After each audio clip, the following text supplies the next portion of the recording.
லபு வந்தா துடிக்கும் வர வர காதல் கசக்குதையா. இப்ப நீ என்ன பாடினியா? திருச்சியில ஒரு முக்கம்போ, சென்னையில ஒரு மெரினா கடற்கரை, இப்படி ஒவ்வொரு டிஸ்ட்ரிக்ட்லையும் ஒவ்வொரு ஏரியா இருக்கு. அங்கெல்லாம் போனவர்களுக்கு தெரியும் காதலும் நட்பும் இளைஞர்களுடைய கவனத்தை எந்த அளவுக்கு திசை திருப்பி வச்சிருக்குன்னு. திருச்சியில எத்தனை லைப்ரரி இருக்குன்னு சொல்ற நண்பர்களை விட திருச்சியில எத்தனை தியேட்டர்ஸ் இருக்குன்னு சொல்ற நண்பர்கள் தான் சார் அதிகம். இல்லைன்னு சொல்லுங்க பார்ப்போம். ஒண்ணுமே இல்லை, என் ஃப்ரெண்டு வந்து சொன்னான், மாப்பிள்ளை பக்கத்து தேட்டரில் அருமையான படம் ஓடுது மாப்பிள்ளன்னா. சரிடா போவோண்டான்னு. பணம் வேணும்ல. எங்கள் அப்பாட்ட போய் கேட்டேன், எப்பா பக்கத்து தேட்டரில் அருமையான படம் ஓடுதான், பணம் கொடுப்பான்னு. எங்கள் அப்பா சொன்னாங்க, இவ்வளோ நாள் ஃப்ரெண்டோட தான் போனேன், இன்னைக்கு நம்ம 2 பேரும் சேர்ந்து போவோண்டான்னாங்க. அவங்களுக்கு என்ன கவலையோ தெரியலை. சரிப்பா கிளம்புப்பான்னு. அவள் கிளம்புனா என் தங்கச்சி சும்மா இருப்பாளா? அப்பாப்பா நானும் வரேன். கிளம்பு. அவள் கிளம்புனா எங்கள் அம்மா சும்மா இருப்பாங்களா? எங்க நானும் வரேன். குடும்பத்தோடு போகிறோம் சார். போய் உக்காந்துட்டோம். திரைப்படத்தை நான் மட்டும்தான் பார்க்குறேன். குடும்பம் மொத்தமும் என்னையே பார்க்குது.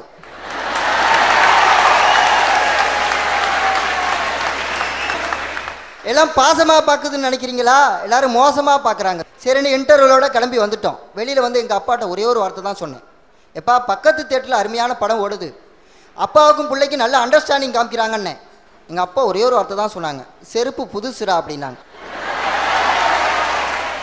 இந்த இடத்துல நான் ஊடகங்களை தப்பு சொல்லலை, அங்கே படம் ஓடுதுரா மாப்பிள்ள, புதுசாக காமிக்கிறா மாப்பிள்ளன்னு சொல்லி என்னை திசை திருப்பினான. இப்போ உன் மேலே தான் தப்பு. உன் ஃப்ரெண்ட் ஒரு படத்தை சஜஸ்ட் பண்ணான்னா நீ எதுக்கு அப்பாட்ட காசு கேட்ட? நீ அப்பாட்ட காசு கேட்டுக்கூடாது. உனக்கு தான் அப்பாவுக்கு தெரியாம காசு எப்படி எடுக்கணுங்கிற ட்ரிக் உனக்கு தெரியல. நான் ரொம்ப நல்ல பையன். யாரு? சரி, உன் ஃப்ரெண்டு என்ன சொன்னான்? நல்ல படம் ஓடுது மாப்பிள்ள. என்ன படம்னு கேட்டியா? என்ன படம்னு நான் கேட்கல. நல்ல படம்னு சொல்றச்ச உன் ஃப்ரெண்டு சஜஸ்ட் பண்றச்சே என்ன படம்னு உனக்கு தெரிஞ்சிருக்குமா இல்லையா?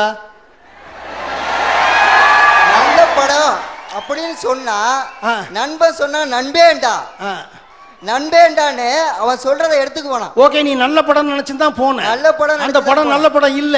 அப்ப முதல்ல நீ எழுந்து வெளியில வந்திருந்தேன்னா உன் குடும்பத்துக்கு மத்தியில உனக்கு நல்ல பேர் கிடைச்சிருக்கும் இல்லையா? நீ நல்ல பையன், நான் ஒத்துருப்பேன் இல்லையா? ஆக உன் நண்பன் சொல்லியிருக்கான், உனக்கு என்ன படம்னு தெரிஞ்சிருக்கு, நீ நைஸா நீ மட்டும் போடணும்னு நினைச்சா உங்க அப்பா வந்து துரதிருஷ்டம். ஆனா இங்க வந்து சொல்ற, நான் ரொம்ப நல்ல பையன் சார்னு. எனக்கு காது குத்தி கிட்டத்தட்ட 60 வருஷம் ஆச்சு. நீ காது குத்துற வேலையெல்லாம் உங்க அப்பா கிட்ட வச்சுக்கோ, என்கிட்ட வச்சுக்காத. அடுத்தது சொல்லு. பரீட்சையில ஃபெயில் ஆனாலும் பார்ட்டி, பாஸ் ஆனாலும் பார்ட்டி, ஒரு புள்ள பார்த்து லேசா சிரிச்சிட்டாலும் பார்ட்டி, அதே புள்ள கையால செருப்பால அடி வாங்கினாலும் பார்ட்டி. மாப்பிள்ளை நம்ம உடம்புக்கு அதெல்லாம் ஒத்து வராது, மோந்து பார்த்தாலே விழுந்துருவண்டா அப்படின்னு சொன்னா கேட்க மாட்டான். கல்லு தின்னாலும் கரையிற வயசுரா, ஓடுற பாம்பை மிதிக்கிற வயசுரா மாப்பிள்ளை. செவனேன்னு போற பாம்பை போய் மிதிச்சோம்னா என்ன ஆகும்? போட்டு தள்ளிரும். குடும்பத்தோட சேர்ந்து கூடி கும்மி அடிக்க வேண்டியதான். இப்படிதான் எங்களையெல்லாம் திசை திருப்பி இழுத்துட்டு போறாங்க. அண்ணலும் நோக்கினால் அவனும் நோக்கினால் மலர்ந்தது காதல், அது அந்த காலம். அண்ணல் இடம் கொடுக்க அவனும் கை வைக்க நடு பஸ்ஸில் நடந்தேறியது ஒரு நாய் காதல். நான் இப்ப இங்க சொல்ல வந்திருக்கிறது நாய் காதல் இல்ல, ஒரு நல்ல காதல். அதுவும் ஒரு தங்கமான பையன் 12வதுல காதலிச்ச ஒரு தங்கமான காதல். அந்த தங்கமான பையன் 10வதுல எடுத்த பர்சன்டேஜ் என்ன தெரியுமா? 86%. அதே தங்கமான பையன் 12வது வந்தோடனே எடுத்த பர்சன்டேஜ் என்ன தெரியுமா? 57. அங்க ஆரம்பிச்சது 7 அவனுக்கு. அந்த 7க்கு சொந்தக்காரன் அந்த தங்கமான பையன் யாரு தெரியுமா? நான் தான்.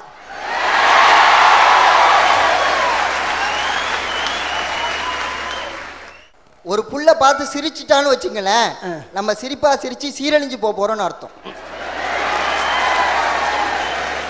இப்படிதான் 12வதுல அவ சிரிக்க நான் சிரிக்க, அவ பார்க்க நான் பார்க்க, இப்படியே காதல் ஸ்டார்ட் ஆனிச்சு.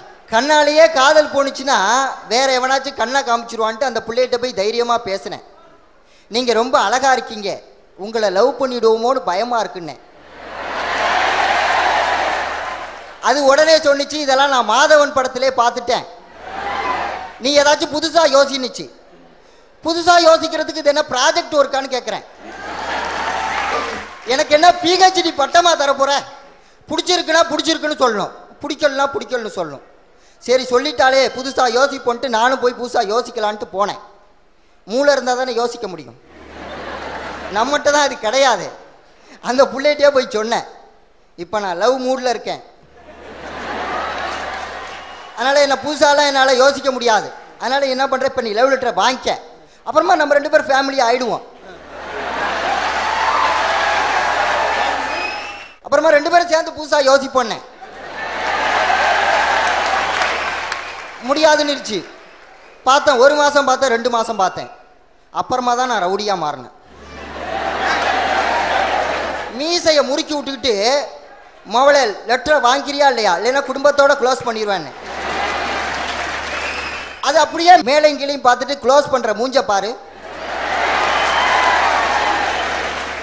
வாயை முதல்ல க்ளோஸ் பண்ணுறான்னு போயிடுச்சு. அந்த பொண்ணு இவரை பார்த்து சிரிச்சான்னு சொன்னாங்கல்ல சார், அவன் நட்பா சிரிச்சாலா காதலா சிரிச்சாலான்னு இவங்களுக்கு எப்படி தெரியும்? இவங்க தப்பா தானே எடுத்துக்கிட்டாங்க. அங்க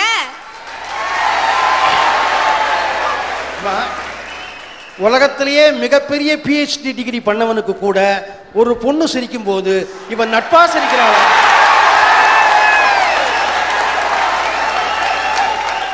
காதல சிரிக்கிறாளா, நீ எப்படிமா கண்டுபிடிக்கிறது? இப்ப நீ நான் பார்த்து சிரிச்சுட்டு இருக்க, என்னால கண்டுபிடிக்கவே முடியல.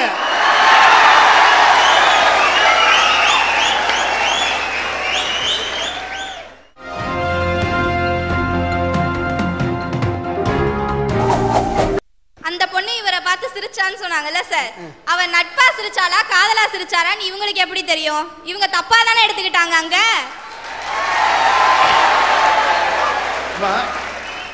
உலகத்திலேயே மிகப்பெரிய பிஹெச்டி டிகிரி பண்ணவனுக்கு கூட ஒரு பொண்ணு சிரிக்கும் போது இவன் நட்பா சிரிக்கிறாளா,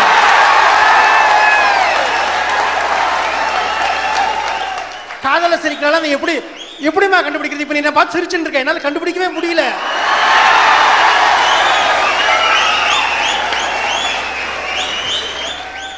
ஒரு நாள் சிரிக்கலாம், 2 நாள் சிரிக்கலாம், 3 நாள் சிரிக்கலாம், 4 நாள் சிரிக்கலாம். 1 மாசமா என்னையே பார்த்து சிரிச்சுக்கிட்டு இருக்கு.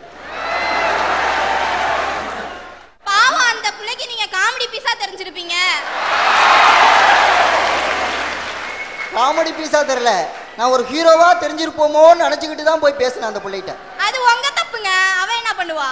அப்பையும் விடல, விடாமுயற்சி விஸ்வரூப வெற்றி. விடல. அந்த புள்ள என்ன சொன்னிச்சுன்னு யோசிச்சேன், ரூம் போட்டு யோசிச்சேன். அது என்ன சொன்னிச்சு, ஏதாச்சும் புதுசா டச் பண்ற மாதிரி செய்யணும்னுச்சு. பார்த்தேன், அடுத்த நாள் கையை பிடிச்சி இழுத்துட்டேன்.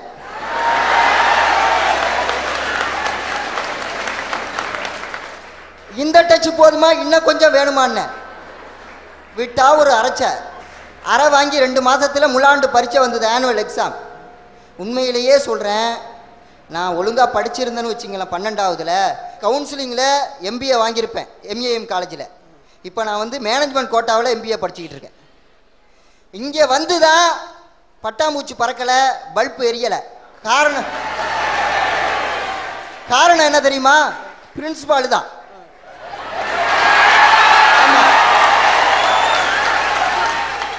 அங்கங்க கேமரா வச்சிருக்காரு, அங்கங்க கேமரா இருக்கு சார். கேமரா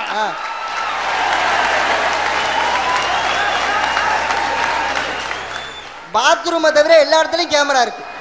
ஆமா.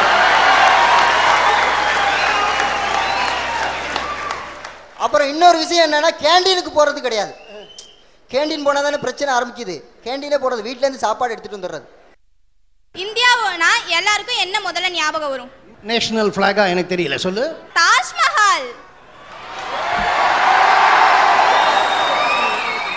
அப்படிப்பட்ட இந்தியால ஒரு இளைஞன் காதலால திசை மாறி போறான், தப்பா போறானா எப்படி ஒத்துக்க முடியும்? அவன் நல்ல வழியில தான் சார் போவான். நான் லைஃப்ல ஜெயிச்சவங்களோட எக்ஸாம்பிள் சொல்றேன் சார். எங்க பிரின்சிபாலே லவ் பண்ணி கல்யாணம் பண்ணவர் தான்.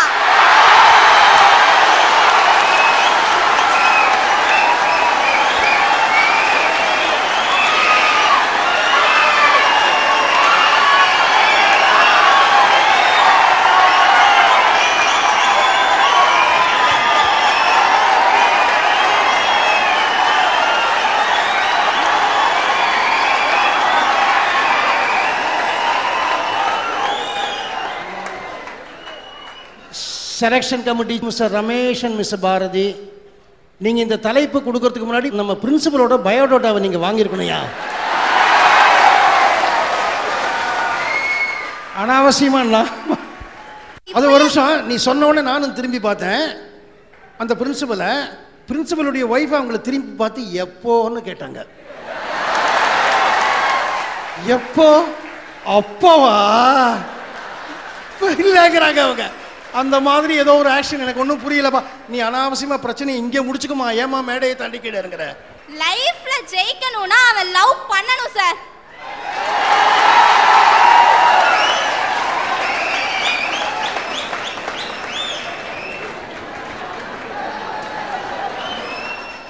லைஃப்ல ஜெயிக்கணும்னா லவ் பண்ணக்கூடாது. நான் சொல்லுவா, லவ் பண்ணுங்க இளைஞர் சமுதாயமே. நிறைய கவிதை எழுதலாம். எப்படி தெரியுமா கவிதை எழுதலாம்? மலர்ந்தது காதல், குவிந்தது அரியர். இப்படியெல்லாம்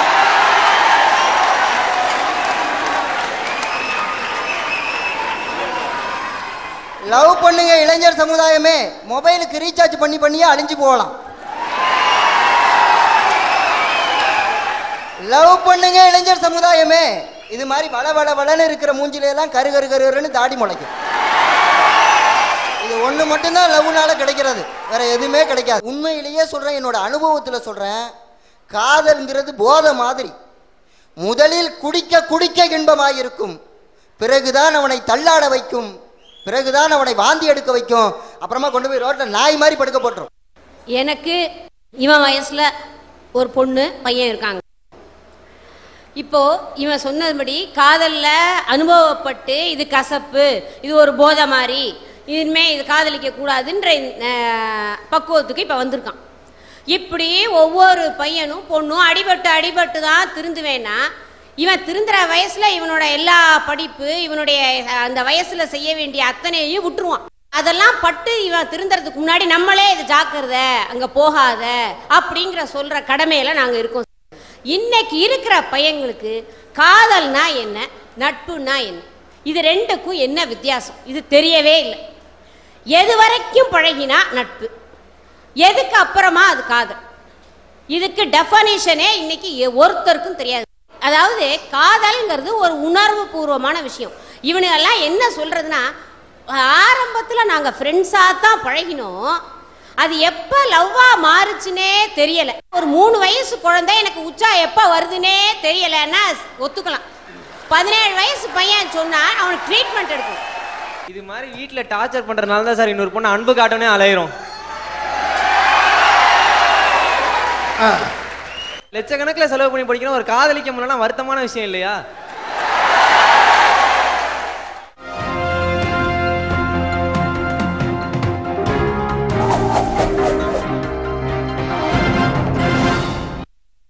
இளைய சமுதாயத்தை அதிகம் திசை திருப்புவது குடும்ப சூழலும் பொருளாதாரம்னு பேச வந்திருக்கேன். அழகா இருக்கிறது தப்பா?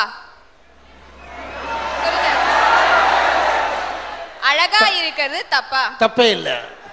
ஒரு பொண்ணு தான் அழகா இருக்கணும்னு சொல்லி தன்னை அழகுபடுத்திக்கிறது தப்பு இல்லை. ஆனா இவங்க மாதிரி இருக்கவங்களா சொல்றாங்க, அழகா இருக்கிறதுனா ஒரு பையன் பார்க்கணுமா, அதனால தான் நம்ம மேக்கப் போட்டுக்கிறோமா, அதனால தான் நீ கேட்ட கேள்வியை மாத்திட்ட. நீ முதல்ல கேட்ட கேள்வி அழகா இருக்கிறது தப்பா, நான் அதுக்கு பதில் சொன்னேன் தப்பு இல்லைன்னு சொன்னேன். ரெண்டாவது நீயே சொல்ற அழகா இருக்கிற பொண்ணு தன்னை அழகைப்படுத்திக்கிட்டா தப்பு இல்லைல்ல அப்படிங்கிற, அது தப்பு.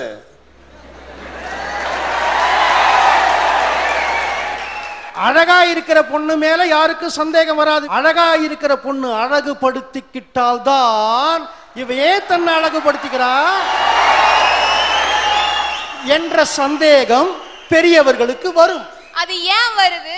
அது ஏன் வருதுன்னா, சும்மா சாதாரணமா ஸ்கூலுக்கு போயிட்டு இருக்க, ஸ்கூலுக்கு போற வர அப்படியே சாதாரணமா இருக்கிற திடீர்னு கண்ணாடிக்கு முன்னாடி ஒரு 15 நிமிஷம் கூட டைம் எடுத்துட்டா, அப்படி எடுக்க வைத்ததுக்கு காரணம் யார்? இந்த மாதிரி ஒரு புல்தடிக்கு பயில்வானா அப்படிங்கிற சந்தேகம்